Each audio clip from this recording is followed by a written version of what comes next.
Bienvenue dans ce nouvel épisode de Mon DP continue, le balado de développement professionnel du cadre 21. Mon nom est Maxime Pelchat et dans le cadre de notre série thématique « Pourquoi devrais-je m'intéresser à ?», je porte ici un regard sur la douance et les élèves à haut potentiel. J'ai eu le plaisir d'en discuter avec Normand Brodeur. Titulaire d'une maîtrise en communication portant sur la motivation des garçons à vouloir réussir à l'école en lien avec leurs habiletés de lecture, Normand est aujourd'hui consultant en éducation. Dans les dernières années, il a notamment occupé les fonctions de directeur à l'innovation et au développement pédagogique à la Fédération des établissements d'enseignement privé. Il est d'ailleurs un des membres fondateurs du Cadre 21. Les formations sur la douance qu'il a suivies tant aux États-Unis qu'au Québec ont enrichi son parcours. Cette expertise l'a amené à coordonner la rédaction d'un guide pour les élèves à haut potentiel en 2019, à organiser un colloque sur la douance en éducation en 2020 et à offrir de nombreuses conférences sur le sujet. Avec cette expertise développée, quelle belle occasion de faire le point avec lui sur la question « Pourquoi devrais-je m'intéresser aux élèves à haut potentiel ?» Normand Brodeur, merci beaucoup d'avoir accepté mon invitation pour parler d'un sujet que je considère assez chaud ces derniers mois, ces dernières années, puis qui gagne à être connu, à être mieux expliqué. Puis j'aimerais, d'entrée de jeu, y aller directement avec la question douance, haut potentiel. Dis-moi, Normand, éclaire-nous. Y a-t-il vraiment une différence entre ces concepts-là où on parle de la même chose? Bonjour Maxime, premièrement, merci pour l'invitation. Bon, douance au potentiel, est-ce que c'est la même chose? Il faut comprendre qu'il y a différentes appellations pour parler d'une même réalité. Le mot douance, je vais peut-être te surprendre, mais c'est une création québécoise. C'est un néologisme. C'est François Gagné, au début des années 80. François Gagné, professeur de psychologie à l'Université du Québec à Montréal. Il y avait un colloque qui a été mis sur pied au début des années 80 et on parlait de gifted child du côté américain, donc gift, cadeau, don. Et de ce don-là, il a proposé le mot douance. Que certains ont contesté, mais il a fini par s'imposer avec le temps. Du côté européen, on entend beaucoup parler d'élèves HP, HPI, HPE. Donc, ce sont différentes appellations au potentiel intellectuel, au potentiel émotif. On entend même le terme zèbre. Donc, ce zèbre qui est ni une mule ni un cheval, mais qui se distingue là, de ces animaux. C'est un terme un peu original. Métaphorique, presque. Métaphorique. On va entendre parler d'élèves doués et d'élèves surdoués. Donc, là, on va monter dans l'échelle du QI. Et il y a un terme qu'on entend, mais avec lequel je suis très frileux et très prudent quand on parle d'enfants précoces. Parce que la notion de précocité, qu'est-ce que ça veut dire? Ça signifie être rendu à un endroit avant les autres, mais un endroit que les autres vont finir par atteindre. Alors que la douance, ce n'est pas ça.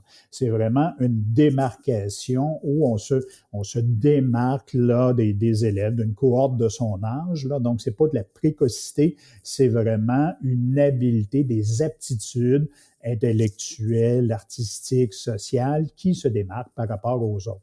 Donc, dans l'ensemble, si je fais une synthèse de la réponse, oui, ce sont des synonymes, mis à part la précocité, là où je mettrai un bémol. Je comprends. C'est beaucoup plus clair comme ça. Puis à ce moment-là, comme tu définissais les concepts puis les distinctions, comment on peut dire que quelqu'un, justement, là, manifeste de la douance, qu'il manifeste ce haut potentiel-là? Quels indices deviennent des éléments qui devraient nous sonner une cloche de peut-être aller voir de ce côté-là? Oui, il y a différents indices. L'indice qui ressort de partout. Au Québec, c'est récent, là, les études sur la douance, mais aux États-Unis, ça fait plus de 100 ans là, qu'on étudie ça. Le critère fondamental, le critère de base, c'était le quotient intellectuel. Donc, on prend la moyenne de la population, 100 quotient intellectuel environ, et on dit qu'un enfant doué, une personne douée, aurait un QI de 130 et plus. Donc, ça représente environ 2,5% là, de la population. Mais c'est pas suffisant que d'avoir un quotient intellectuel pour définir la douance. Là. Ça prend des experts pour être en mesure de déceler, des experts en neurosciences. Donc, on va parler de psychologues ou de neuropsychologues là, qui sont formés, qui vont faire toute une analyse, ce qu'on appelle une anamnèse, là, ce terme scientifique, ça signifie quoi? Ça signifie toute l'étude de l'environnement de l'enfant et ça part dès sa naissance. Okay. À quel âge l'enfant a-t-il commencé à marcher, à parler, les relations qu'il avait, se tient-il avec des enfants de son âge, des enfants plus vieux, les relations sociales à l'école, sa mémoire, ses attentions, etc. Donc, c'est très, très vaste, une anamnèse. Et c'est aussi de voir comment le jeune en clinique, là, quand il est avec le neuropsychologue, comment est-ce qu'il réagit, là? Fait-il preuve d'anxiété? Est-il détendu? Est-il passionné parce qu'on le met au défi? Il ne faut pas oublier que les enfants doués aiment être mis au défi. Donc, ce n'est pas que le quotient intellectuel, c'est vraiment des aptitudes qui se manifestent de façon marquée par rapport à une cohorte du même âge et de façon intense. De façon intense. Oui. Puis, donc, si on rapporte tous ces éléments-là dans un contexte scolaire, parce qu'évidemment, là, ce qui nous intéresse, c'est ce contexte-là, parce que tu parlais d'environnement tantôt. Un jeune qui manifeste du haut potentiel comme ça, il va avoir probablement des enjeux, parce que notre système scolaire est un peu fait pour que tout le monde qu'on regroupe des enfants qui devraient être rendus à peu près au même stade puis qu'on les accompagne à aller comme au stade suivant. Fait que si on a quelqu'un qui a des manifestations un peu comme celles que tu nous expliquais, ça peut causer des défis. Ça cause plusieurs défis parce que l'école, il ne faut pas oublier de la façon qu'elle est faite, là, c'est un modèle industriel, l'école, c'est-à-dire tu as 6 ans, tu es en première année, tu as 8 ans, tu es rendu là en troisième année. C'est bête comme ça. On tient simplement compte de l'âge et non pas de l'évolution de l'enfant. Ces enfants-là qui apprennent vite, qui ont une soif d'apprendre, qui sont curieux, ben, il y a tout un défi de motivation. Combien d'enfants à haut potentiel arrivent à l'école en sachant déjà écrire, en connaissant déjà leurs chiffres, leurs nombres et peut-être même à faire certaines opérations mathématiques de base, alors que d'autres sont à leur premier balbutiement, là. Donc, c'est le phénomène de décalage qui est là. Et autre défi de l'école, c'est de contrer l'ennui de ce jeune-là. Parce que s'il apprend vite, tu sais, on dit qu'enseigner, c'est l'art de répéter, là. Imagine, tu es un enfant au potentiel, Maxime, tu as compris dès la première fois. Puis là, le titulaire répète une deuxième, répète une troisième fois pour être certain que tout le monde dans la classe a bien compris. Ben, ce jeune-là qui est à haut potentiel, s'il l'entend une deuxième fois, ça peut passer. L'entendre une troisième fois, là, ça commence à être tannant. Puis si on lui demande d'aller aider un ami dans la classe qui n'a pas compris, ben là, c'est la nausée qui risque d'arriver. Puis, autre défi, c'est que ces enfants-là, dès l'instant, je dirais, s'ils ne sont pas décelés, identifiés comme étant à haut potentiel, ils se sentent différents. Ils se sentent autres. Ils ne se sentent pas comme les collègues de la classe et c'est tout le phénomène de décalage. Parce qu'on dit que les enfants à haut potentiel peuvent avoir 2 ans, 3 ans, 4 ans d'écart par rapport aux jeunes de la même cohorte dans leur classe. Puis là, ils ne comprennent pas pourquoi ils sont différents. De là, l'importance d'identifier assez rapidement pour que le jeune soit en mesure de se comprendre et qu'on soit, après ça, en mesure de l'accompagner correctement. Donc, des défis reliés à l'apprentissage en tant que tel, mais aussi des défis sociaux à ce moment-là, là, dans cette vie collective là, qui se passe à l'école. Oui, tout plein de défis sociaux. Imaginez ce jeune-là qui a compris du premier coup, puis qu'un élève lève la main en disant « je ne comprends toujours pas ». Il y a des réflexes où, bon, il y a certaines typologies là, chez les enfants doués, mais il y en a qui sont provocateurs, voire intolérants, là, qui peuvent passer des commentaires très désobligeants face à un jeune qui n'a pas compris, en disant « ben voyons donc, qu'est-ce qui se passe? Ça fait 3 fois que le titulaire explique la même affaire, ouvre-toi les oreilles et là, je vais épargner tous les commentaires qui pourraient sortir, mais tu peux facilement imaginer. Là. En effet. Et ça peut être la même chose, là, allons côté secondaire, là, un jeune qui veut pousser une problématique, qui est en classe de mathématiques, en classe de sciences, pose une bonne colle là, à son enseignant ou à son enseignante, et que le titulaire lui répond, ben je vais aller vérifier puis je vais retenir. Ben, le sarcasme peut arriver vite chez certains de ces élèves-là. Hein, en disant, ben c'est ça, vous irez voir ce soir, puis on s'en reparlera demain, avec un petit sourire un peu narquois. Donc, des défis d'interaction sociale clairs qui sont à prévoir de ce côté-là. Puis Oui. dis-moi, Normand, un peu dans cette suite d'idées-là, comment on peut identifier des pièges qui sont clairement à éviter dans notre rapport, dans notre relation avec des élèves qui présentent un haut potentiel là, dans notre classe, dans notre école? Oui, je dirais le principal piège avec les élèves à haut potentiel, une fois qu'un enseignant se retrouve avec ce rapport-là, puis il se fait dire, bon, le petit Jérôme, là, c'est un doué, c'est de penser qu'il est bon partout, en tout temps. Ce n'est pas vrai. On parle d'aptitude dans un domaine. Certains, c'est avec le domaine des mathématiques, le domaine des sciences, le domaine des langues, le domaine artistique. Et je dirais, bon, juste une petite parenthèse, l'école répond souvent majoritairement bien à nos élèves qui sont talentueux sur un plan physique. Donc, on peut penser tout ce qu'il y a de parascolaire dans nos écoles, que ce soit là, les activités midi, le parascolaire le soir, les ligues de sport municipales, le jeune va trouver son compte. La même chose avec nos jeunes qui auraient une douance artistique.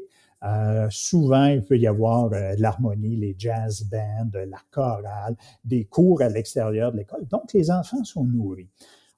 Que nous reste-t-il comme élèves à haut potentiel dans les écoles? Principalement, je dirais, deux catégories qui sont le haut potentiel intellectuel, donc qui doivent être alimentés, puis on pense qu'ils sont bons partout parce que le mot intellectuel est là, mais l'intellectualisme peut pousser dans un domaine ou un autre.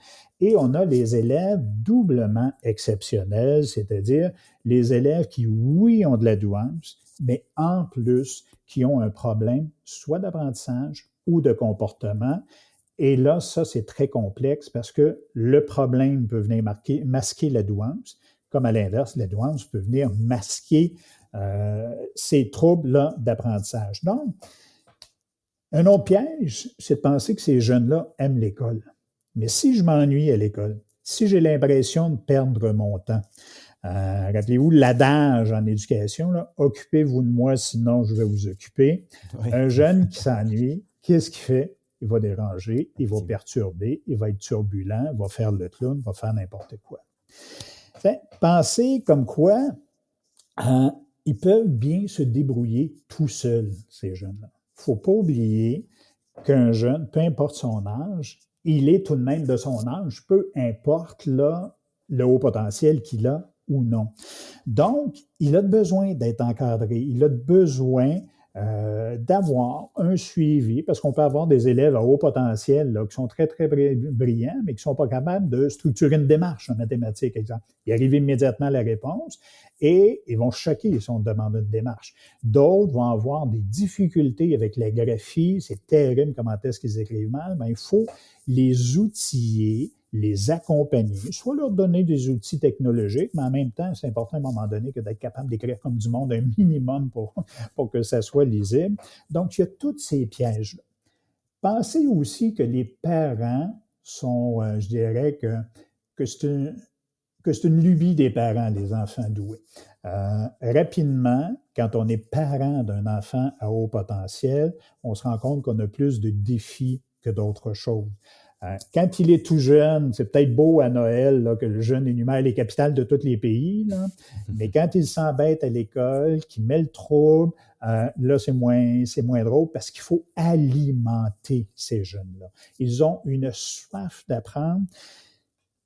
Une belle image pour décrire là, un enfant à haut potentiel, là, c'est en fin de compte de voir peut-être je ne veux pas être méchant, une petite Toyota Tercel, mettons, mais à l'intérieur duquel on aurait mis un moteur de Ferrari.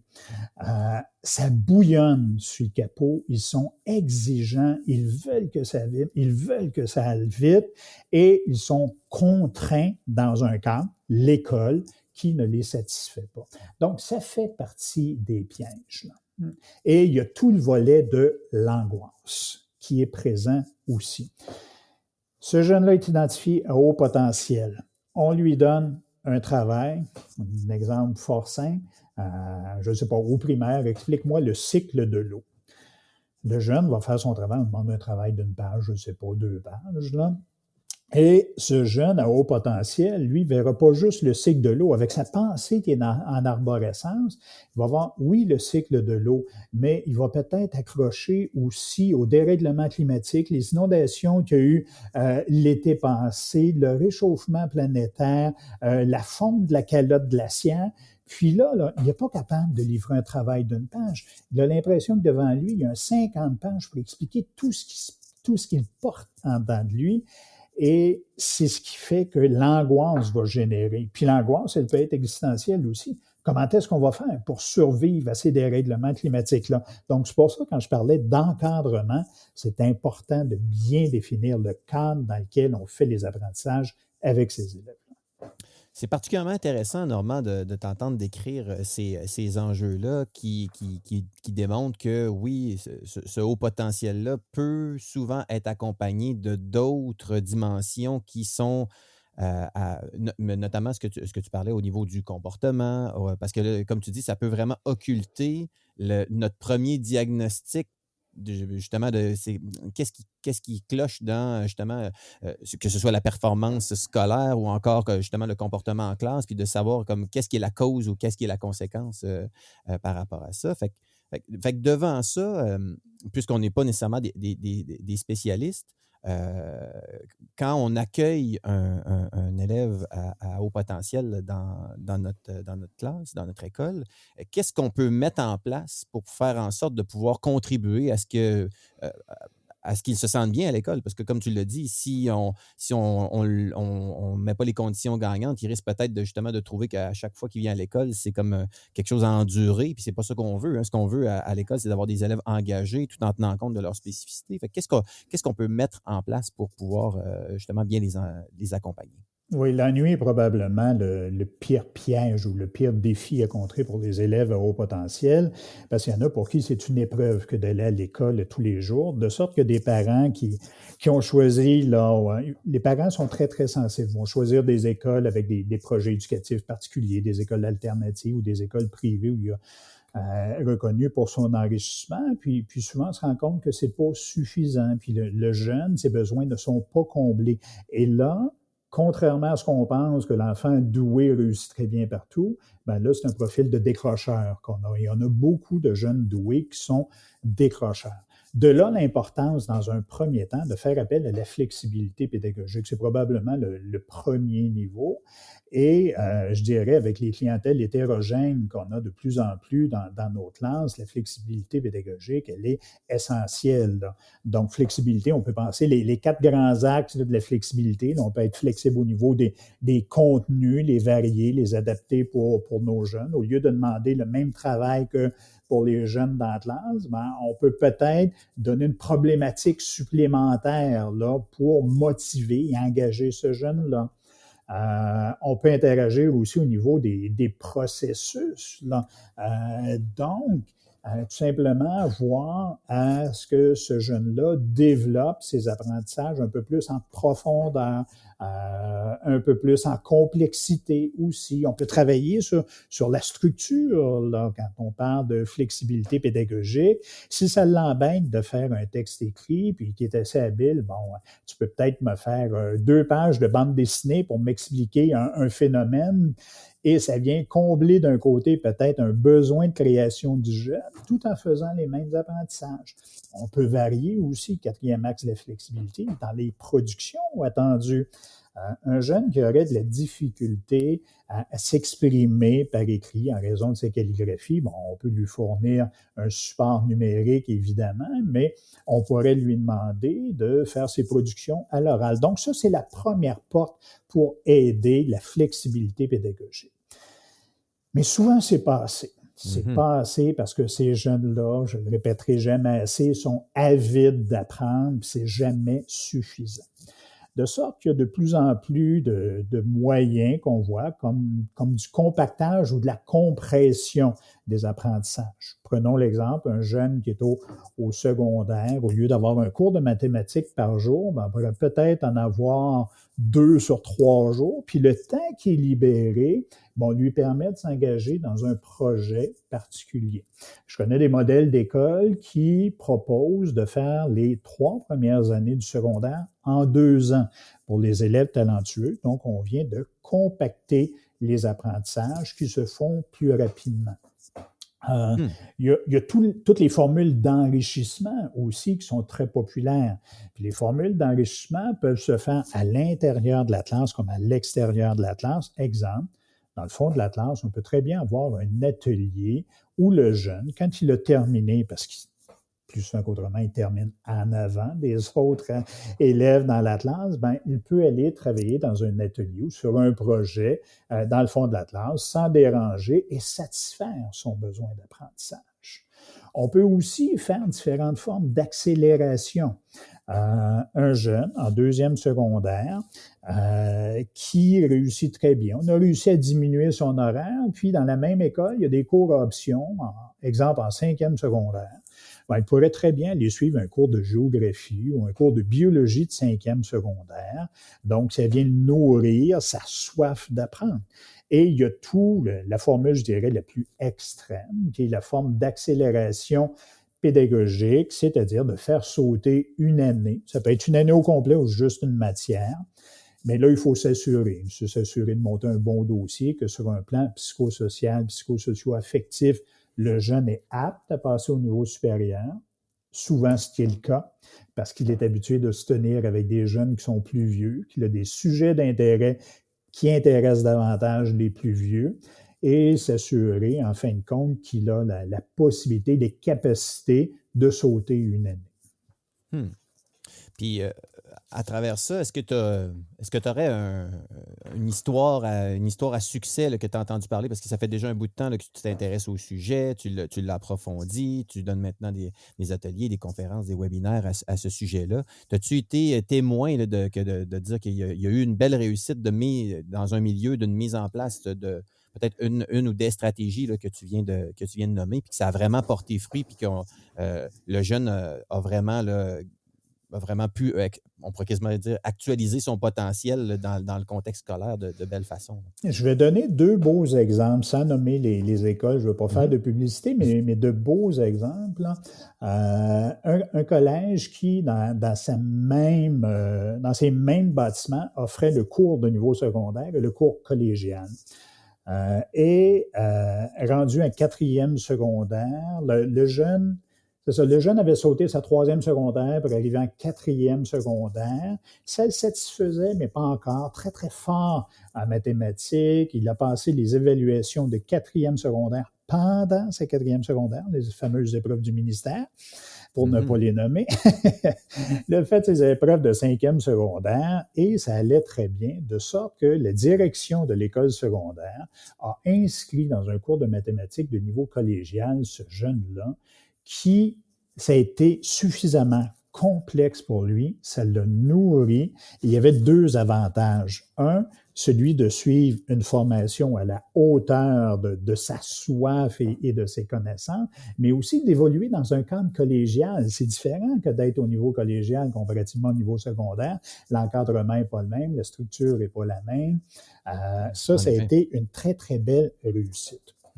Autre exemple, petite fille qui a sauté sa 6e année, qui est arrivée en première secondaire avec tous ses papiers bien complétés, ses rapports de neuropsy, des parents très au fait du potentiel de leur enfant. Et c'était la première année que cette école secondaire-là accueillait des élèves à haut potentiel et ils ont misé sur une flexibilité des apprentissages, notamment en faisant du compactage et en donnant des défis aux jeunes. Cette jeune-là, il y a 2 cas dans la même école, là, deux élèves, un petit garçon puis une petite fille. Là. Excusez, je les appelle petits parce qu'ils sont en première secondaire. Mais le garçon, ça a été de partir en faisant une bande dessinée sur un sujet qui l'intéressait. Donc, pensez à tout ce qu'on peut intégrer dans une bande dessinée. Il y a tout le côté graphique, tout le côté narratif. Il y a une histoire qui doit avoir du sens. Ça a canalisé justement son besoin de création et d'apprentissage, mais il a fallu qu'il apprenne les codes, parce que ça a des codes, des bandes dessinées. Ça ne se fait pas n'importe comment. La jeune fille, elle, c'est en robotique qu'elle s'est réalisée, où elle a créé un jeu. Donc, c'est pas juste de faire de la robotique et d'appliquer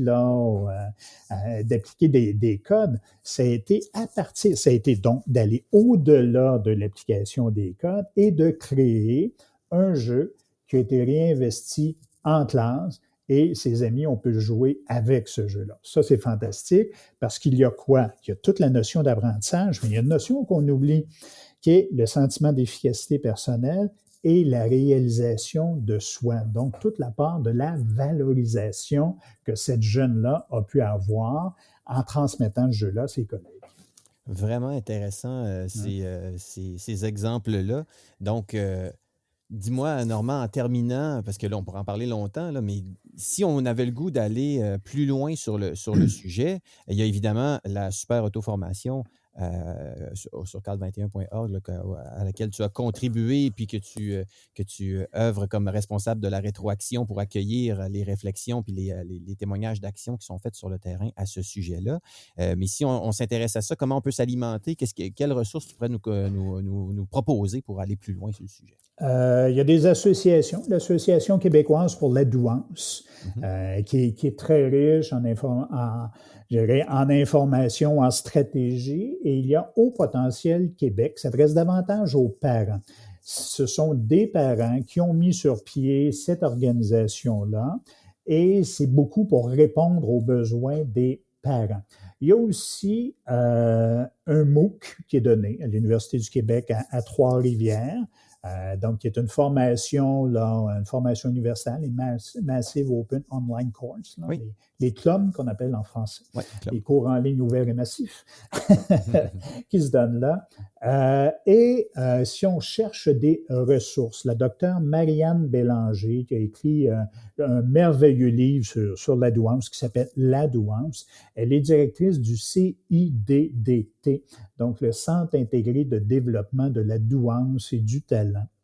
C'est situé sur la rive sud de Montréal, mais le site est riche, donc si on veut compléter, et évidemment, il y a tout plein de lectures là, fascinantes. Là. Je dirais, si vous êtes attiré par le sujet de la douance, peut-être un piège à éviter comme individu, c'est-à-dire de passer des tests en ligne.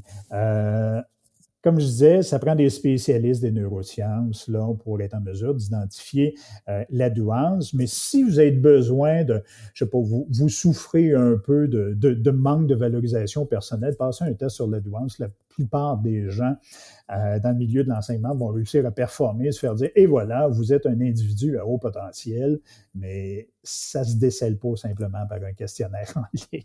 Il faut faire attention. C'est un beau mot de la fin pour ramener sur justement que tout ça part d'un diagnostic qui est fait en collaboration avec des spécialistes, ceux qui s'y connaissent sur le sujet. Mm-hmm. Merci beaucoup de tes éclairages au sujet de la douance, Normand. C'est très apprécié. Merci. Ça a été un plaisir et bonne suite à tout le monde. Pourquoi devrais-je m'intéresser aux élèves à haut potentiel? Il va sans dire que ce sujet mérite de s'y pencher plus attentivement, maintenant qu'on bénéficie d'un meilleur éclairage autour de ce profil si particulier. Cette discussion avec Normand Brodeur a su mettre en lumière les nuances nécessaires pour aborder la nature complexe de la douance, à travers toutes ses dimensions, ses différentes manifestations, et de nous suggérer des pistes d'action concrètes pour mieux intégrer ces élèves dans notre école. Pour aller plus loin et passer à l'action, je vous invite à jeter un coup d'œil du côté de l'auto-formation Engager l'apprenant à haut potentiel, disponible à cadre21.org. Si ce n'est pas déjà fait, abonnez-vous à notre infolettre et suivez-nous sur les réseaux sociaux pour connaître nos nouveautés, dont les prochains épisodes du balado Mon DP continue. D'ici là, bon développement professionnel et à bientôt!